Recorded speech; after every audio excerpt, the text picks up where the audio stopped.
نتكلم أول نقطة مهمة جدا عن فيليه الباسا. هذه الشرايح تباع أي نعم، هذه تباع في جميع المحلات. فيليه الباسا الفيتنامي، ويوجد في بيئات جيدة ويوجد في بيئات رديئة، ويكون في مجاري والصرف الصحي. أنت قلت لي إنه يتغذى على مجاريها. نعم في عينات من الباسا تأكل من مياه المجاري. طيب وش تنصح فيه؟ هو السليم من الباسا عديم القيمة الغذائية، نسبة الأوميجا 3 فيه صفر.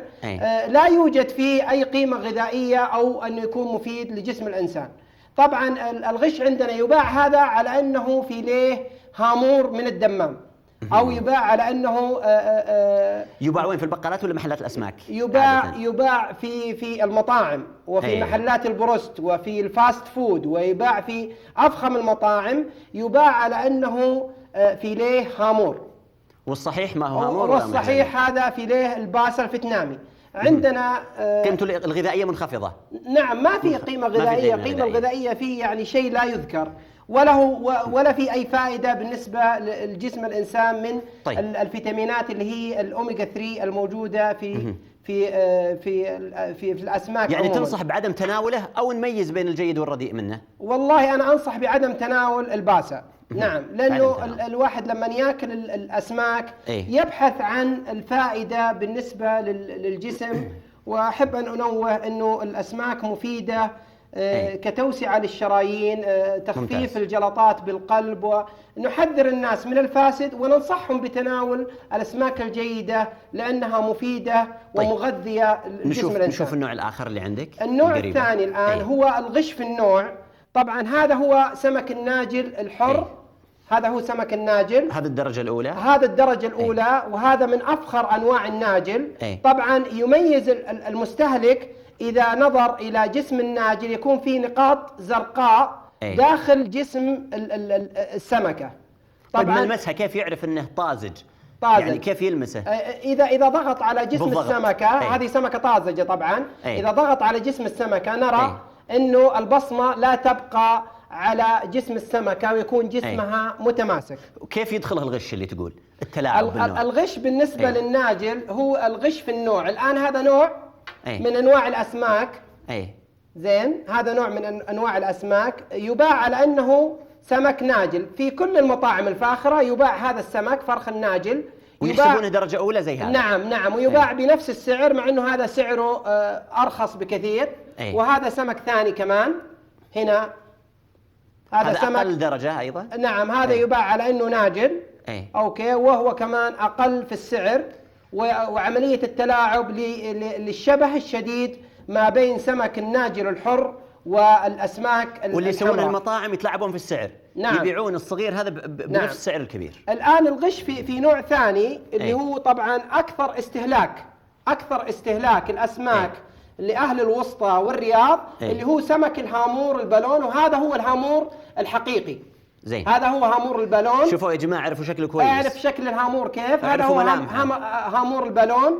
النقاط تكون متباعدة مايلة إلى الصفرة.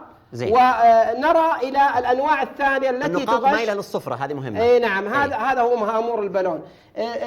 طبعا أنا أحب أن أنوه للمشاهد عملية كشف الأسماك الطازجة. طبعا أنا شرحتها عدة مرات، لكني أحب أن أوضحها مرة أخرى. العين تكون شديدة السواد، البروز في العين يدل على أنه السمكة طازجة. الطبقة ما تكون ناشفة. نعم. الطبقة تكون على جسم السمكة طبقة لزجة مخاطية تدل على أنه سمك طازة وصيد اليوم.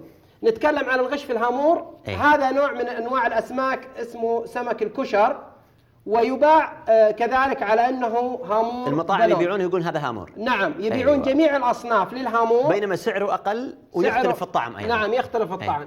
هذا كمان هامور سمان، ويباع على أنه هامور بالون. هذا هو هامور السمان.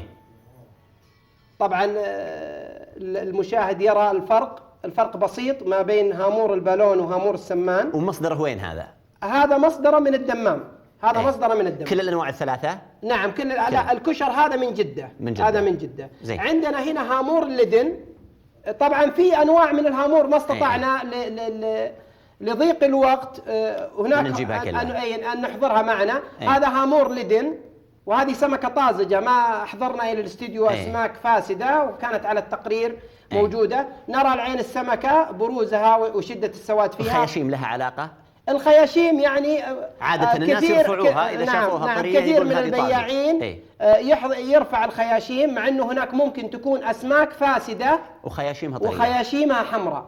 وهذا كان موجود في التقرير، سمك متعفن وصل إلى مرحلة الديدان. وكان الجسم السمكة جدا متهالك والخياشيم حمراء. أيوة. الغش في الكنعد، عندنا هنا سمكة الكنعد هذه من الدمام. زين. المضحك جدا يعني الكنعد من الأسماك المستهلكة كثيرا في الرياض. لكن العمالة عندنا يتلاعبون في كبار السن وفي النساء. كيف يتلاعبون؟ اشرح لنا كيف يتلاعبون عشان ما تمشي أمورهم هذه. الآن بالنسبة للكنعد في الدمام عندنا الأحجام يكون تقريبا أغلب أنواع الكنعد تكون بالحجم هذا. أوكي، اللي هي تأتي من الدمام، مع السمك المستورد من الباكستان بأحجام كبيرة ويكون لونه داكن. يعني نرى في الكنعد هنا الجسم مائل للسلفر، وليس. هذا مصدره من وين؟ هذا من الدمام. من الدمام. نعم. ويخلطونه مع اللي جاي من باكستان. الآن في التقرير لو لاحظ بعض الأخوان أني بعد ما ضغطت على جسم الكنعد بالضغطة هذه، هو طبعا لحمه طري، فلو ضغطت عليه أوكي ما تبقى أثر للبصمة، لأنه هذا سمك طازة. مع أنه الآخر عندما ضغطنا عليه في نفس المكان دخل إصبعي إلى الداخل على طول، تفتت اللحم. نعم، تفتت اللحم. طبعا. طيب وش رأيك نرجع